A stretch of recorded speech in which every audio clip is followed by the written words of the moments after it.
So just a little bit of background, I guess. I did my master's degree in the University of Guelph, and I studied climate change and variability with egg producers in Chile. And then I worked for the Federal Department of Agriculture in Canada, and then that brought me to the GRSB.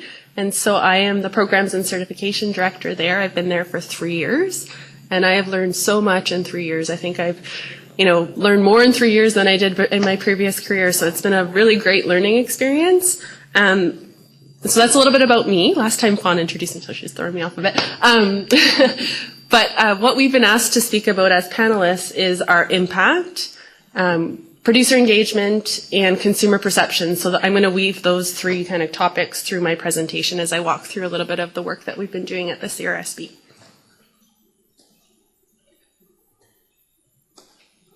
Okay, so the first, I just wanted to, when I started thinking about impact and that we were asked to speak about that and not focus on lessons learned, or not focus on our process so much, but focus on impact and lessons learned, I started to think about what does impact mean and how do we communicate about it. So that's something that's relatively new for sustainability initiatives around the world. It's something that there's been a lot of great work done on sustainability globally for the last number of decades, but tracking, monitoring, and reporting out of impacts has been something that's relatively new for sustainability initiatives, and good reporting of impact is something that's new and being tackled globally. And so I looked up the definition of impact, and that's really to have a strong effect on someone or something.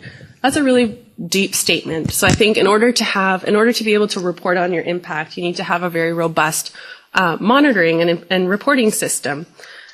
This can improve accountability, lead to stronger buy-in from stakeholders, and secure and strengthen partnerships.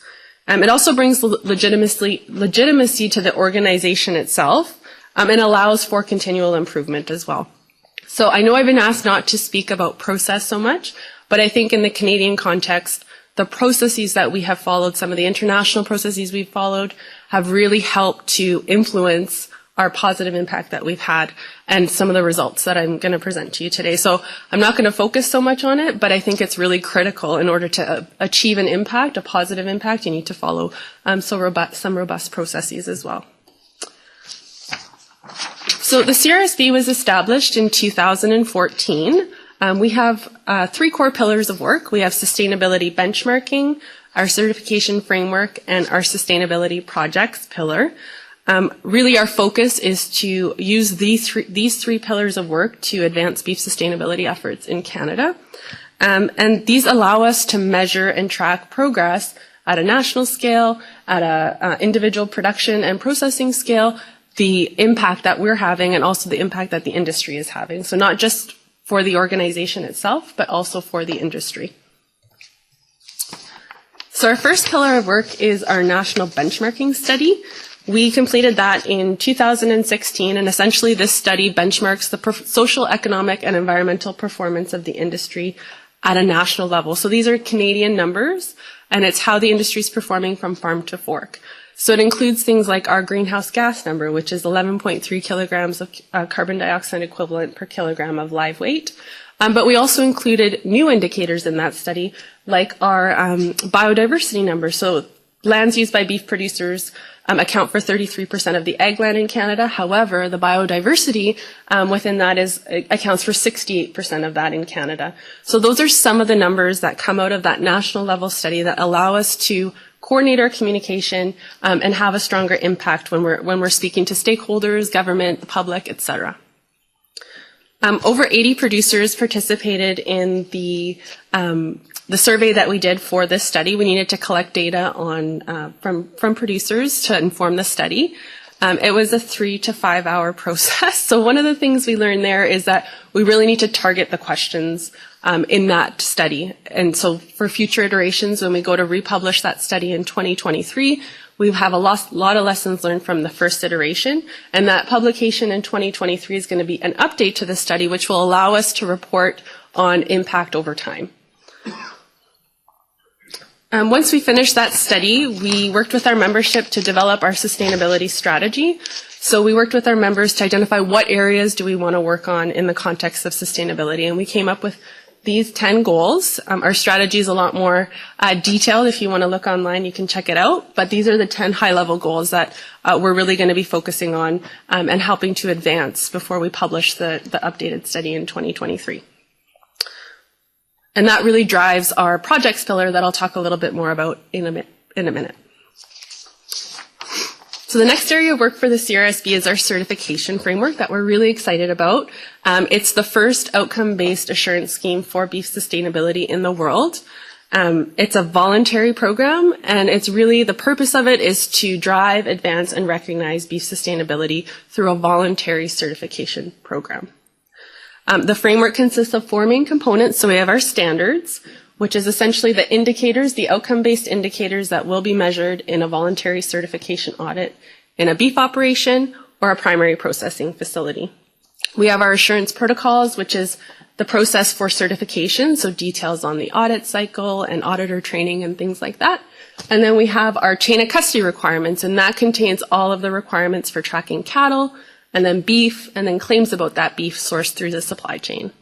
And then number 4 is our sustainability claims. So that's our guidance with our logo and some text claims that users of the framework can use to communicate about their engagement and participation in the framework. And so the top part is actually supposed to be gray, but that shows a little bit about the development process that we went through. We did follow international guidelines. It was about a 2.5-year process. We had over 70 people involved in committees developing the framework. 350 rounds of member and public feedback, and then we did some consumer research to inform the claims and logo development. And that all has led to a total of over 800 producers being audited through the program, 2 processors, and our 2 processor audits, and 1 company that's using it in the marketplace today, which is McDonald's Canada. And we're really excited to see the Certified Sustainable Beef Framework logo in the Canadian market. So the next pillar of work is our sustainability projects pillar. This one is, again, informed by our national level study. And we currently have 1 project underway, and it's a collaboration between producer and conservation organizations. And the focus is to deliver baseline environmental inventories to producers in a region of Alberta, in southern Alberta. And so far, over the last 2 years, there's been 128,000 acres covered in that region, and there's 5 producers signed up already next year to cover more acres. So we're really excited, but that's something that we're going to be focusing on in the coming years to really develop that projects pillar and what that's going to look like. Our membership has grown from 41 in 2015 to over 110 today, which is really exciting. It shows the commitment and the interest in the beef sustainability conversation, especially in Canada. And I thought about why is that and what we have learned in that process, just to share with the group here. And I would say that tackling one thing at a time is something that we've done. We tackle one major project at a time. We do a really good job at that one thing, and we deliver on our commitments. And that's really helped us have a positive impact in the Canadian industry. And listening to our stakeholders, I know that's really basic, but always constantly getting feedback from our members and stakeholders on what we are doing well and what we can do better has really helped increase engagement. And so I've talked about a little bit about producer engagement in the surveys and in the framework, but I wanted to talk a little bit more about, and this is the same as the previous panel, the text is missing, but essentially we have 29% of our members are producer organizations, so there's a lot of good engagement within the organization itself from the producer community. We have 22% of our council and committees are comprised of producers who are involved in all of the processes that we follow in our 3 pillars of work from the beginning. And I think that really leads to buy-in, being engaged from the beginning. We have farm and ranch tours at all of our events. That is really, we get a lot of positive feedback from. And we have existing collaborations this is just a sample of some of the organizations that we collaborate with, but we recognize that there are already a lot of organizations engaging with producers, and that's not something that we have capacity to do right now. And so working with those existing organizations to maximize our impact is something that we've also worked really hard to do. And the other thing that I forgot to mention earlier is that the McDonald's pilot project and the Cargill pilot project have also really driven that engagement from the producer level as well, just to show the interest downstream as well to producers and how important that is to drive engagement. And now moving on to consumers. So the last question that we were asked to talk about was consumers. And so I wanted to poll the audience again and see how close you guys get to the percentages. So we are really excited in Canada. We just completed a consumer research project. We polled a representative sample of the Canadian population and asked them a whole bunch of questions about the GRSB and beef sustainability, and also about our logo and claims before we launched that in September.